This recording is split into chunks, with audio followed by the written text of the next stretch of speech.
Pakistan, where the deaths of a Christian couple earlier this month have reignited debate on the country's controversial blasphemy laws. Police say the victims were beaten to death by an angry crowd and their bodies set alight after being accused of desecrating a Quran. That was in the town of Kotradha Kishan in Punjab province. We sent reporters there and they spoke to relatives of the victims who worry that they too will be attacked. Shahzad and Shama, a young Christian couple, worked at this brick factory, which has now shut operations, as the police investigates their brutal murder. They were killed by local villagers when rumors spread that they had committed blasphemy. The frenzied mob gathered here at the factory after announcements were made over loudspeakers in local mosques. The crowd beat them both before throwing their bodies into the clay oven. This is the clay oven where the incident happened. Villagers from all around came and did this. The incident has garnered a lot of attention, with many Pakistanis flocking to the scene of the crime to show solidarity with the Christian couple's family. The police have arrested at least 61 people, but majority of the villagers have fled following a crackdown, leaving behind a ghost town. This is the best I can have. Shahzad and Shama were expecting a child. She was 4 months pregnant. We had no enmity with anyone. We had been living beside the brick factory for 18 years. We never fought with anyone. They fabricated these accusations of blasphemy. Just accusations. Accusations that she burns the Quran. But our religion tells us not to do this. Despite that, they made announcements and gathered a lynch mob. The lies echoed throughout the village and destroyed our family. And now we're dead inside. Christians constitute 2% of Pakistan's 200 million population and are often victims of similar attacks. Following the incident, the couple's village is fearful that the Muslims who live in the same neighborhood may attack them. They want us Christians out of this country. They don't like seeing us. If we had the opportunity, of course we'd go to another country. Every day Christians are killed, so it's better for us to leave.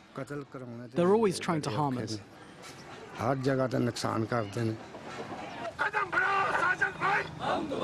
Owing to such fears, in Islamabad, the Pakistani capital, few have come out to condemn the murders. They keep accusing us of blasphemy for no reason. Should we also start doing the same? Or is this law only made for Muslims to use against Christians? Even if we don't say anything, they'll accuse us.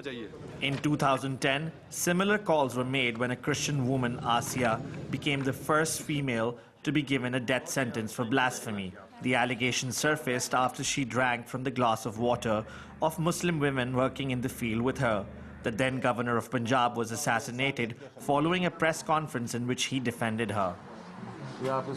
Joseph Nadeem, who runs a charitable school, is a confidant of the family. He gave Asiya's husband and children refuge after they fled from their hometown. Asiya's recent appeal to review her death sentence was rejected by the High Court. Nadeem was present at the hearing, which took place on October 16th. As soon as her name was announced, there were around 25 clerics who entered the court. As soon as they came in, the atmosphere of the court changed. We realized there was something going on. And I think it's because of this that the judges came under pressure.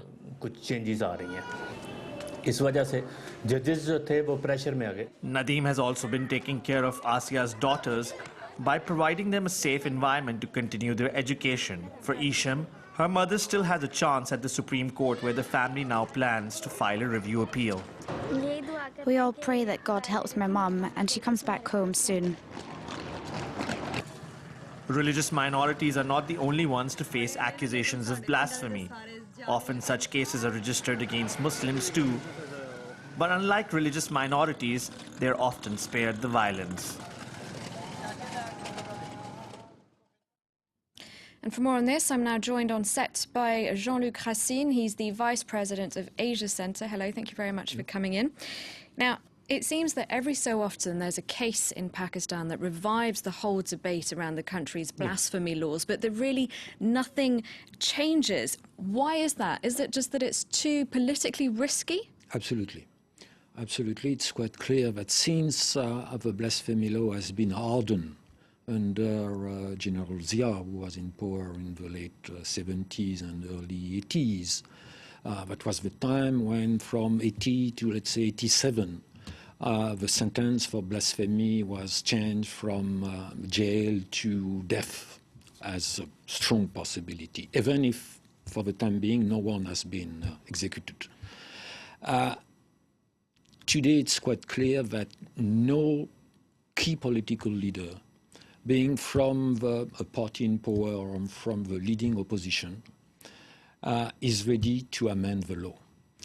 They consider that it's too risky politically because all of them are afraid about what could be a backlash by the Islamist parties, even though the Islamist party politically are in a minority in parliament.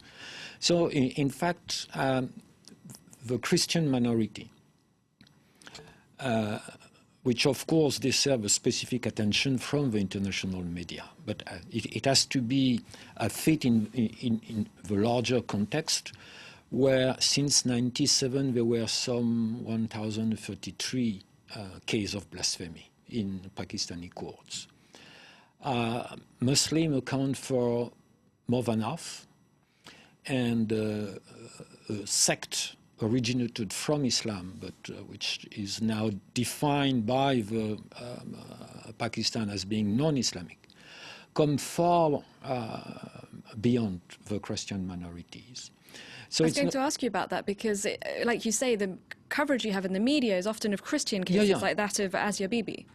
Yes, and the case of Asia Bibi is, of course, in fact, a test case because Asia Bibi has been condemned by a local court in 2010 and came to prominence when the governor of Punjab, the largest Pakistani province, who was, let's say, a liberal, decided publicly to plead for a revision of the law. And he was assassinated by his guard, and the guard was received a large support from a number of people, not just from the extreme right of the Islamists, but also from a part of the court in Lahore.